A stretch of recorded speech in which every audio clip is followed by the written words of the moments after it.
Magandang hapon sa inyong lahat. So thank you sa pag-click nitong video natin. So ngayong araw mga kahanta, susubukan natin palitan yung ating spring. So susubukan natin tingnan kung ano ba ang pagkakaiba ng spring na gamit natin. Tapos nung nag-testing tayo ng FPS sa gagamitin natin ngayong spring. Yung spring na gagamitin natin is galing yan sa folding na payong. Yun. So pinutol ko lang yun, nagkuha lang ako ng part na kaya natin magamit. So dito sa video na to makikita nyo yung accuracy or speed and accuracy ng ating AG sa windy conditions. So, isang video lang para dito sa ating experiment. So, sana suportahan nyo po yung ating video. So, yung kung bago ka pa lang, pakita ng like, subscribe, and bell para like ang ma-notified sa ating mga bagong uploads. Yun, thank you po sa inyong lahat. Pasok na natin yan.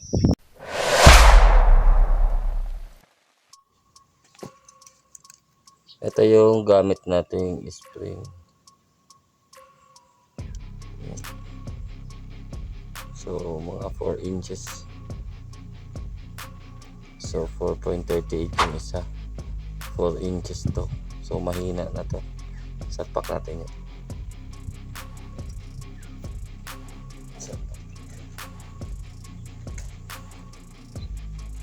Tao. 1,800 output. Same spring. Same setup. First shot 727 8 746. Unang puto kasi yung una. So na-stuck yung AG natin sa isa pa. 737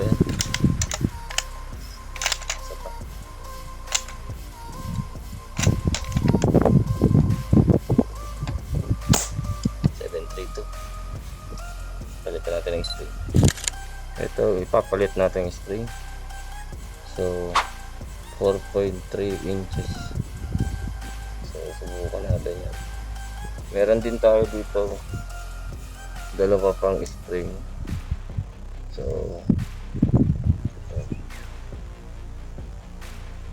medyo mahaba pero puputulan natin yan. Kung hindi kumasya sa unit natin. First shot now 438.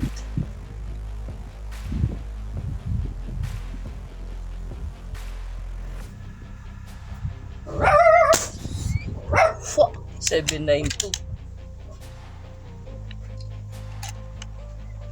So pa 792. Layo. 787 15 inches barrel. Wow. 784. Lupit. Another round. So same 438.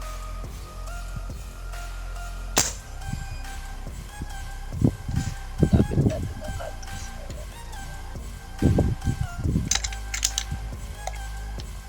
4 inches and 38.38 spring.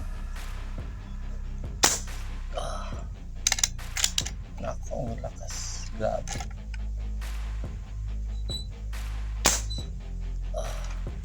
Wow. Unbelievable.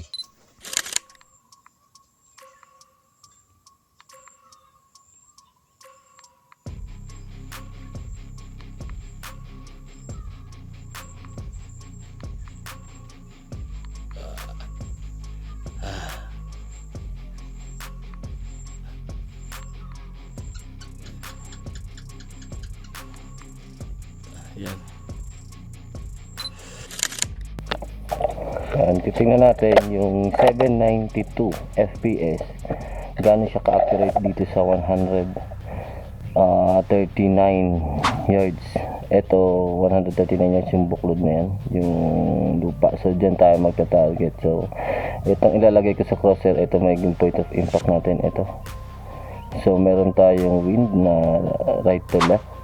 So tingnan natin kung maganda ba yung patama niya dito. So dito tayo magta-target kasi uusok yan eh. So sige, first shot.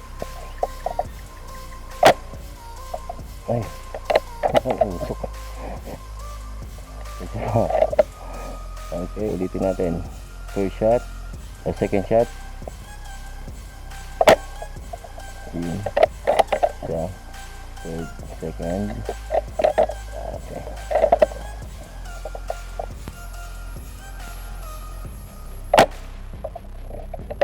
Okay. Third shot.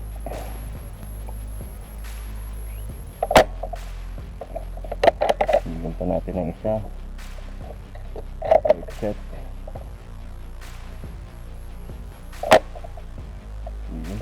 So halos dun lang lahat. 139 yards.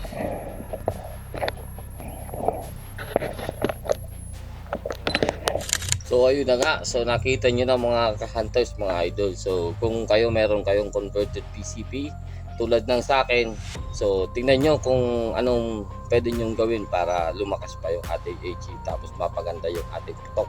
So para sa akin, natutuwa ako sa putok niya sa ganung kalayo, 138-39 yards na distance. Yung halos yung impact niya singlaki lang ng 5552 na, pero lakas ng hangin yan mga hunters. So may hangin tayo dito. So sa susunod siguro subukan ko mag group test sa 100 yards, tingnan natin kung ganun pa rin yung patama niya. So kasi gagawin ko ngayon is steady ko yung string dun sa aking unit para makita natin kung hanggang kung stable ba siya na mag-produce ng ganong speed, o pag matagal na siya dun sa ating unit hihina din yung kanyang power. So yun, maraming salamat sa inyong panonood. Hanggang dito na lang, mag-hunting tayo. Take care, God bless, peace out. Subukan ko magpunta dun sa kabila, tingnan natin.